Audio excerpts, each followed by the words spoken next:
जय राधा रमण हरि बोल। जय राधा रमण हरि बोल। जय जय राधा रमण हरि बोल। जय जय राधा रमण हरि बोल। जय जय राधा रमण हरि बोल। जय जय राधा रमण हरि बोल। हरि बोल हरि बोल हरि बोल। जय जय राधा रमण हरि बोल। हर व्यक्ति प्रश्न यह तो करता है कि धन का आगमन कैसे होगा, भौतिक सुख कैसे मिलेगा, लेकिन यह प्रश्न कोई नहीं करता कि हमें अंतर मन को शांति कैसे मिलेगी। भौतिक बात होना आज के समय में ठीक है, जरूरी है, लेकिन उसके साथ साथ आपके अंतर मन में शांति का होना बहुत जरूरी है। लोग लाखों के बीच में, हजारों के बीच में रहने के बाद भी आज अकेला है। अगर आप श्रीमद् भागवत की शरण में आएंगे, अगर आप मेरे गोविंद की शरण में आएंगे, तो सबसे पहला लाभ आपको यह होगा कि आपके अंतर मन को शांति मिलेगी। पैसे से आप शांति को नहीं खरीद सकते, पैसे से आप नींद नहीं खरीद सकते हैं, पैसे से आप साधन खरीद सकते हैं, लेकिन जो अंतर मन की शांति है उसे पैसे से खरीदा नहीं जा सकता। प्रेम से कहिए राधे। तो सर्वप्रथम जो मिलेगा वो हमें अंतर मन की शांति मिलेगी। श्रीमद् भागवत भय मुक्त करती है।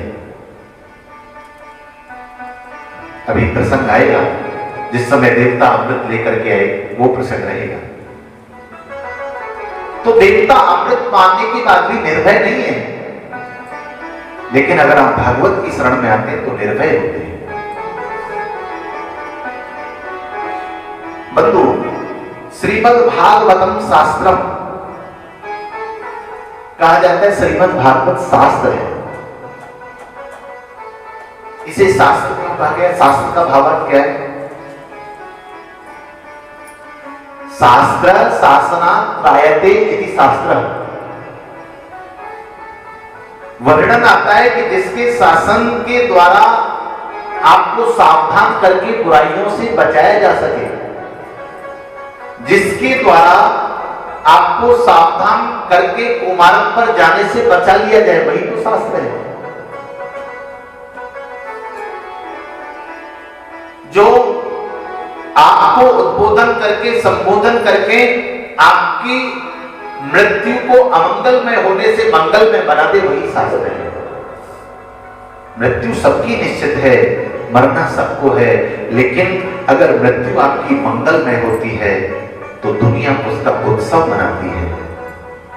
आज बड़े बड़े संत महापुरुष जब इस धराधाम को छोड़ के जाते हैं तो लोग उस दिन उस उत्सव को मनाते हैं, महानिर्वाण दिवस मनाते हैं। क्यों? क्योंकि उन्होंने वो कर दिया इस दुनिया के अंदर, जगत के अंदर, जिसकी आवश्यकता इस जगत को थी। आइए उन्हीं भावनाओं को हृदय में धारण करके, ऐसे परम मंगल में शास्त्र को हृदय में धारण करके हम इसकी ओर अग्रसर होते हैं। एक और बात कही गई है, जिसके श्रवण करने से सच्चाई नहीं अपितु जीवन में संस्कारों का आगमन हो जाए, वो शास्त्र है। सच्चाई तो आएगी आएगी, लेकिन साथ में संस्कार, जिनकी आज के समय में बहुत ज्यादा कमी है। संस्कारों का नितांत अभाव है, और बड़ा दुख होता है जब छोटे छोटे बच्चे जब बड़े हो रहे होते हैं और उन्हें पूजा की बारे में जरा सा भी नहीं पता होता है। भौतिक बात में जाना अच्छी बात है, लेकिन साथ में आप अपने संस्कारों को पकड़ के रखिए। आप बहुत अच्छे परिवार वाले हैं, सब व्यवस्थित लोग हैं जो आज प्रभु चरणों में, ठाकुर जी के चरणों में विराजे हैं। देखिए, एक दूसरे की राम कथा तो हम लोग रोज ही सुनते हैं। आज 7 दिन का समय मिला है तो प्रभु कथा में आनंद लें और 7 दिन ऐसा आनंद लें कि हमारे जीवन का यह अभूतपूर्व विलक्षण प्रतिभा हमारे जीवन में इसकी छाप रहे कि हमने कुछ श्रवण किया था और उसका आनंद हम सब लोग लें। इस भावना के साथ, इस कामना के साथ इसमें विराजे। श्रीमद् भागवत मेरे कान्हा का ठाकुर जी का दिव्य स्वरूप है।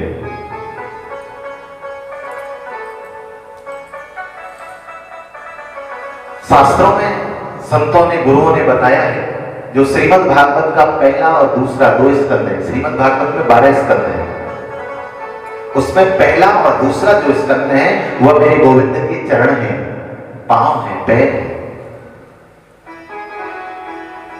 तीसरा और चौथा जो स्कंद है वह मेरे गोविंद की जंघा है। 5वां स्कंद कन्हैया का नाभि प्रदेश है। 6वां जो स्कंद है वह वक्षस्थल है। 7वां और 8वां स्कंद मेरी कन्हैया की दोनों सुंदर भुजाएं हैं। 9वां स्कंद भगवान का कंठ है। 10वां जो स्कंद है वह भगवान का मुखारविंद है। 11वां स्कंद भगवान का ललाट है और 12वां स्कंद भगवान की मूर्धा है। ऐसे दिव्य 12 स्कंद ठाकुर जी के दिव्य स्वरूप में विद्यमान है, विराजमान है। बंधु, शास्त्र कहते हैं, श्रीमद् भागवत के महात्म्य में कहा गया है कि कथा सुनने के लिए आपको श्रम करने की आवश्यकता नहीं है, अपितु कथा सुनने के लिए आपके पुण्यों का एकत्रित होना जरूरी है। अगर आपके पुण्य एकत्रित हैं तो बिना श्रम किए ही आप कथा तक पहुंच जाएंगे। लेकिन पुण्य अगर एकत्रित नहीं है तो आप कितना भी श्रम कर लें तो भी गोविंद के समीप नहीं पहुंच सकते। श्रीमद् भागवत में कहा गया है,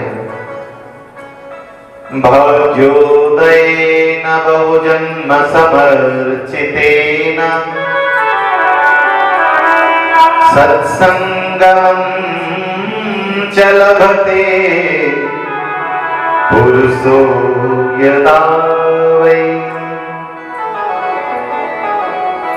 अज्ञान हेतुगत मोह मदान्धकार न संविदाय हितदो दैते विवेक। भाग्योदयेन बहुजन्म समर्चितेन। श्रीमद् भागवत में कहा गया है कि व्यक्ति के जब भाग्य का उदय होता है, और भाग्य का उदय एक जन्म का नहीं है, शास्त्र कहता है बहुजन्म समर्चितेन, कई जन्मों का जब भाग्य आपका जागृत होता है और वह आकर के एक जगह एकत्रित हो जाता है, तब क्या होता है? सत्संगमं च लभते पुरुषो यदा वै। जब वह अनेकों जन्मों का पुण्य एकत्रित होकर के एक जगह आता है, तब कहीं जाकर के हमें श्रीमद् भागवत रूपी सत्संग सुनने को मिलता है। प्रेम से कहिए राधे। इसलिए कहा गया है, अज्ञान हेतुगत मोह मदान्धकार ना संविदाय हितदो दैते विवेक। जब आप श्रीमद् भागवत की सन्निधि में आते हैं तो अज्ञान हेतु कृत मोह मदान्धकार, शास्त्र कहता है कि जो अज्ञान का हेतु है, अज्ञान का हेतु कौन है? मद, मोह, अंधकार। ये अज्ञान के हेतु है जिनकी वजह से ज्ञान हमारे जीवन में पनपता है, मोह की वजह से, मद की वजह से। तो ये श्रीमद् भागवत का कार्य क्या है न संविदाय हि तदो द्वैते विवेक। श्रीमद् भागवत के माध्यम से उस हमारे अज्ञान रूपी अंधकार का नाश होता है और हमें श्रीमद् भागवत के माध्यम से वो ज्ञान होता है जिसके माध्यम से हम प्रभु की शरणागति को स्वीकार करते हैं, गोविंद की शरणागति। और भगवान का दिव्य स्वरूप जिसको देख करके हर कोई आनंदित होता है। बहुत सारे लोग मिलते हैं जिनसे कहा जाए भैया कभी वृंदावन गए, बोले महाराज जी अभी तो नहीं गए, कभी जाना। फिर वो गए और उसके बाद ऐसा ठाकुर जी की कृपा हुई, ऐसा हमें वहां आनंद आया कि वो कहते हैं कि महाराज जी अब हम हर महीने जाते हैं।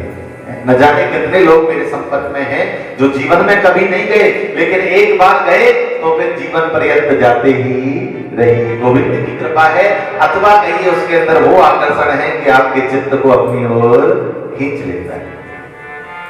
ऐसा वह नटखट सांवरा सलोना कन्हैया, उसके स्वरूप का वर्णन आता है श्रीमद् भागवत में। भगवान का स्वरूप कैसा है? सच्चिदानंद रूपाय विश्वोत्पत्त्यादिहेतवे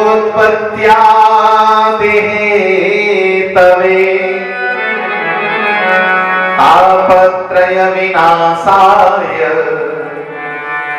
श्री कृष्णाय वयं नमः। कैसा है मेरा कन्हैया?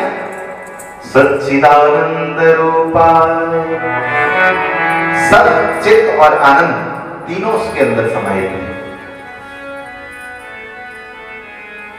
और वास्तव में देखा जाए तो जगत के मूल में सत्य है? शास्त्रों में कहा गया है ब्रह्म सत्यम जगत मिथ्या है। ये जगत तो झूठा है, दिखावा है, छलावा है, लेकिन जो ईश्वर है वो सत्य है। तो भगवान का जो स्वरूप है उसके अंदर क्या समाहित है? सत्य, चित्त और आनंद। ये संसार किस तरह से, आप ऐसे समझिए जैसे जब बरसात होती है ना और जब पानी बहने लगता है तो उसमें बुलबुला बनता है पानी का, और जब हम उसे देखते हैं तो पानी का है लेकिन फिर भी उसका नाम बदल देते हैं, उसको बुलबुला कहते हैं, पानी नहीं कहते। और हमारे देखते देखते थोड़ा सा आगे चलने के बाद वह बुलबुला अपने आप ही नष्ट हो जाता है। कहने का भाव है कि उसके मूल में पानी था, पहले भी पानी था, जब वह बुलबुला बना तब भी पानी था, और जब वो नष्ट हो गया तब भी पानी ही है। अंत तो लगता वो पानी से अलग नहीं हुआ। ठीक उसी प्रकार से संसार से पहले और संसार के बाद दोनों ही स्थितियों में सत्य है, ब्रह्म है, केवल बीच में जो दिखाई दे रहा है वो उस बुलबुले के समान है जो थोड़े समय के लिए है, उसके बाद फिर उसे उसी में मिल जाना है, रम जाना है। ऐसा वो दिव्य स्वरूप भगवान का सत्य जिसके अंदर समाहित है। सत्य कैसे फैला हुआ है? दिवाली हम लोग सब लोग मनाते हैं तो दिवाली पर कुछ खिलौने आते हैं, खांड वाले, चीनी वाले हैं, कोई हाथी जैसा होता है, कोई घोड़े जैसा होता है, कोई कुछ होता है। अच्छा, उसके अंदर मिठास तो वही चीनी वाली, शक्कर वाली है, लेकिन नाम अलग दे देते हैं, ये हाथी है, ये घोड़ा है, ये अमुक है, ये अमुक है। और गलती से कोई अतिथि आए हुए हो और घर में शक्कर ना हो, हालांकि आजकल तो शुगर फ्री वाले ज्यादा हो गए हैं, लेकिन फिर भी कुछ लोग हम जैसे तो होते ही है ना। हाँ, तो अगर ऐसा कोई सज्जन आया और आपके पास शुगर नहीं, तो क्या आपको ध्यान आया, आपने जैसे कृपा बोला, अरे इसमें तो हाथी पड़ा है, कोई बात नहीं, इस हाथी को सोड़ को तोड़ के इसमें डाल देते हैं, और आपने डाल दिया और बढ़िया टेस्ट आ गया उसके अंदर। अब कोई कहे कि भैया तुमने ये क्यों कर दिया है? अरे अच्छे खासे हाथी को तुमने उसको उसमें डाल दिया। तो आप कहेंगे नहीं नहीं, मैंने हाथी को नहीं डाला, हाथी तो उसकी आकृति थी, स्वरूप था, मैंने तो जो उसकी जो मिठास थी, शक्कर को ध्यान में रख करके उसको चाय के अंदर डाला है। तो अगर उसके मूल में देखा जाए तो शक्कर ही है, मिठास वही है, स्वरूप परिवर्तन हो गया। ठीक उसी प्रकार से जो संसार हमें दिखाई दे रहा है, देखने में भले अलग दिखाई दे, लेकिन उसके मूल में गोविंद विराजमान है। आइए उसी गोविंद को 2 मिनट के लिए याद करते हैं। श्री राधे राधे गोविंद गोविंद राधे राधे राधे गोविंद गोविंद राधे। ओ जय जय राधा रमण हरि बोल, जय जय राधा रमण हरि बोल, जय जय राधा रमण हरि बोल।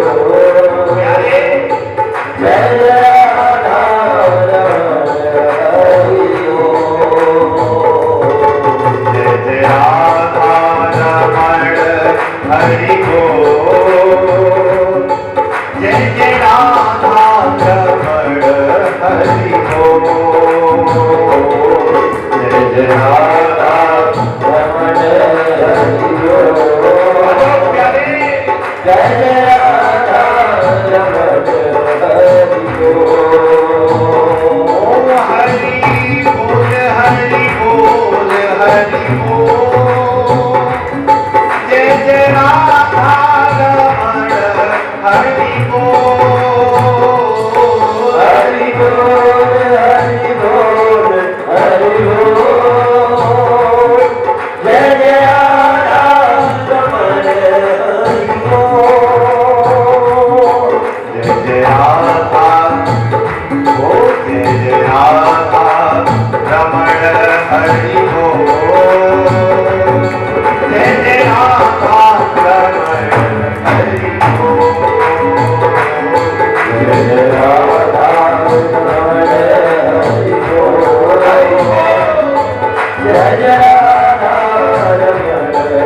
बोल,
जय जय राधा रमण हरि बोल।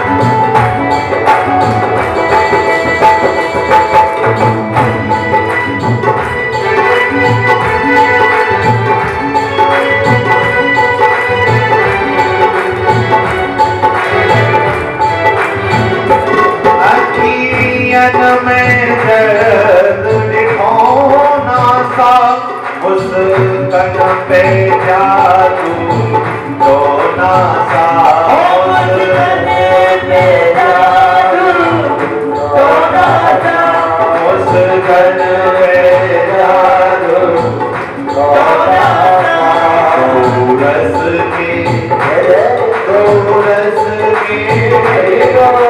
रस के हरे कपूर जय जय राधा रमण हरि बोल जय राधा रमण हरि बोल जय राधा रमण हरि बोल। भागवत भगवान की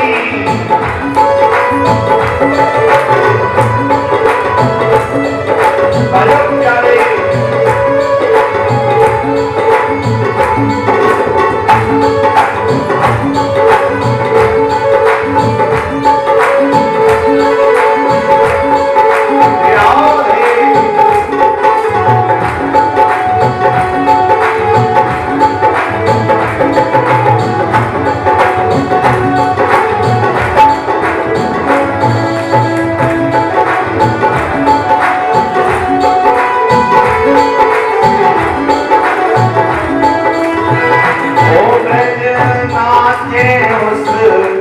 मुस्कान पे कजली तिरछी चितवन पे कजली तिरछी चितवन पे ओ कजली तिरछी चितवन पे सुखदास हरि बोल सुखदास राधे सुखदास पीके बिन मोर जय जय राधा रमण हरि बोल जय जय राधा रमण हरि बोल जय जय राधा रमण हरि बोल ओ हरि बोल हरि बोल हरि बोल जय जय राधा रमण हरि बोल हरि बोल हरि बोल हरि बोल जय जय राधा रमण हरि बोल जय जय राधा रमण हरि बोल जय जय राधा रमण हरि बोल जय जय राधा रमण हरि बोल जय जय राधा रमण हरि बोल जय राधा रमण हरि बोल जय जय राधा रमण हरि बोल जय जय राधा रमण हरि बोल जय जय राधा रमण हरि बोल जय जय राधा रमण हरि बोल जय जय राधा रमण हरि बोल जय जय राधा रमण हरि बोल जय जय राधा रमण हरि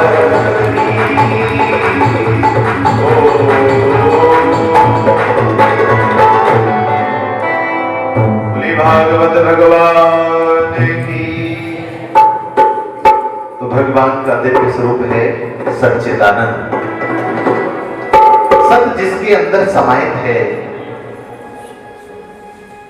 चित्त जिसके अंदर भरा हुआ है, और दूसरा है प्यारे आनंद। आनंद प्रभु कृपा से ही प्राप्त हो सकता है। हम लोगों का आनंद कैसा है कि शाम को बढ़िया सा भोजन मिल जाए, चकाचक मनपसंद, और कोई पूछे आनंद आया तो क्या कहते हैं हम लोग? अरे साहब बहुत आनंद आया है, कहते नहीं कहते? लेकिन उसी भोजन में से अगर रामरस समझते हैं, नमक, अगर उसे हटा दिया जाए तो कैसा आनंद रहेगा? नहीं महाराज, नहीं आनंद नहीं है। क्यों? अरे वो रामरस नहीं था ना, थोड़ा कम था। हाँ, तो आनंद आपको आया और केवल रामरस नहीं है इसलिए नहीं आया, तो इसका मतलब वो आनंद था ही नहीं। आनंद तो प्यारे जीवन में एक बार आ गया तो फिर जीवन से जाता नहीं है। ये आपको जो आनंद आ रहा है ये साधन आनंद है, विषयों का आनंद है। आप बढ़िया घर में वातानुकूलित वातावरण में बैठे हैं तो ये साधन का आनंद है? तो लाइट चली जाए तो सब गड़बड़ है। आप कहीं जा रहे हैं अपनी कार से, अपनी गाड़ी से, तो उस कार का आनंद है। अगर उसमें कोई जरा सी तकलीफ आ जाए तो आनंद खत्म हो जाता है। तो ये जो आनंद है साधन का आनंद है। आपने जो साधन प्राप्त किया है आप उससे सुख अनुभव कर रहे हैं, नहीं अनुभव कर रहे हैं। ये विषयों का आनंद है।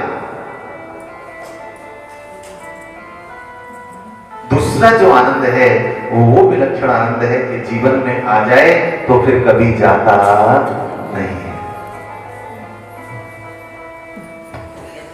अच्छा देखिए, जीवन में हर चीज का उल्टा मिलेगा आपको, है लाभ का हानि, यश का अपयश, है सम्मान का अपमान, भलाई का बुराई, लेकिन आनंद का कोई उल्टा नहीं होता है, क्योंकि ये तो आनंद ही है। जिसको एक बार लग गया उसको लग गया, उसके जीवन से कभी फिर जाता नहीं।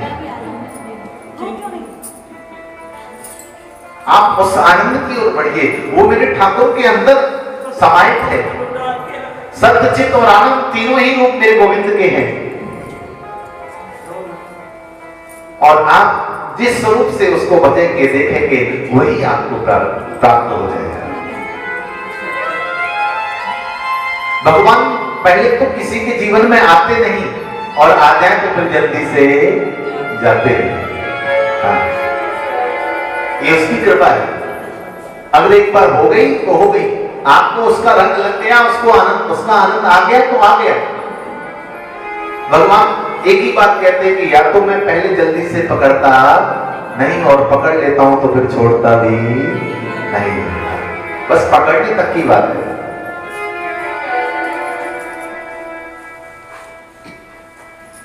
सूरदास जी पद गायन करके रात्रि के समय ठाकुर जी के दरबार से आ रहे थे।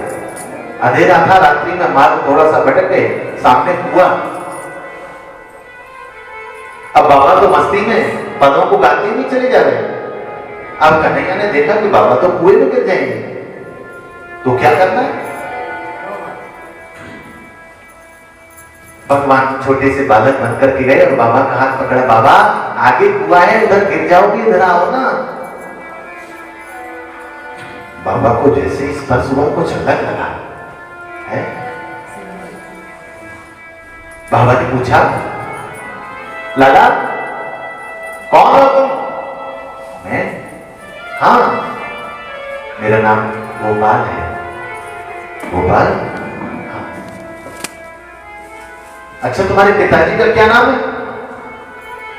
कन्हैया ने कहा, बाबा आज ही सब कुछ पूछ लोगे, बाद में पूछोगे, तुम्हारा काम हो गया, मैं जा रहा हूं।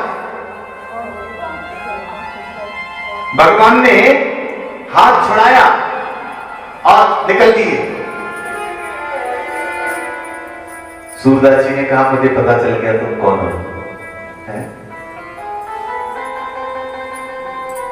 मैं अंधा हूं ना, इसलिए हाथ छुड़ा के जा सकते हो, मुझे दिखाई नहीं देता। लेकिन अगर तुम सच्चे ही जाने वाले हो ना, तो मैंने तुम्हें अपने हृदय में बिठा रखा है। अगर तुम्हारी हिम्मत है तो हृदय से निकल करके दिखाओ। एक व्यक्ति कह सकता है, हर कोई नहीं कह सकता कि हाथ छुड़ाए जात हो निर्बल जान के मोए, हृदय से जो जाओ तो सबल में मानूं तो। सूरदास जी कहते हैं कि प्यारे, अगर जाना चाहते हो तो हृदय से जाकर के दिखाओ, है? वहां से नहीं जा सकते तुम, क्योंकि वहां पर तुम मेरे बंधन में हो, यहां मैं तुम्हारे बंधन में हूं। छोड़ के जब भागोगे भाग जाओगे, मेरे बस में कुछ नहीं है। तो अगर आपके ऊपर प्रभु कृपा है और वो आपके अंदर बैठा है, तो आप उसको भी चैलेंज कर सकते हो। लेकिन कब? जब उसकी कृपा हो, जब उसकी करुणा हो, जब आनंद रूपी स्वरूप आपके अंदर समाहित होगा। आनंद रूपी स्वरूप जब आप मुझसे प्राप्त करेंगे तो आपका जीवन बदल जाएगा, आपका व्यवहार बदल जाएगा, आपकी क्रियाएं बदल जाएंगी। लोग आपको देख के कहेंगे भैया पहले तो ऐसे नहीं थे लेकिन अब तो काफी बदल गए। लेकिन जैसे व्यक्ति थोड़ा सा बदलता है, कोई ना कोई आके उसे, हाँ अरे भैया क्या बात है आजकल बड़े भक्ति कर रहे हो। और ये बड़ाई अपमान जो है ना, ये विष है, समझ लो ये आता ही आता है। हाँ, जो रुकावटें होती है अच्छे काम में वो ऐसे ही रूप में आती हैं। हाँ, प्रेम से कहिए राधे। हाँ,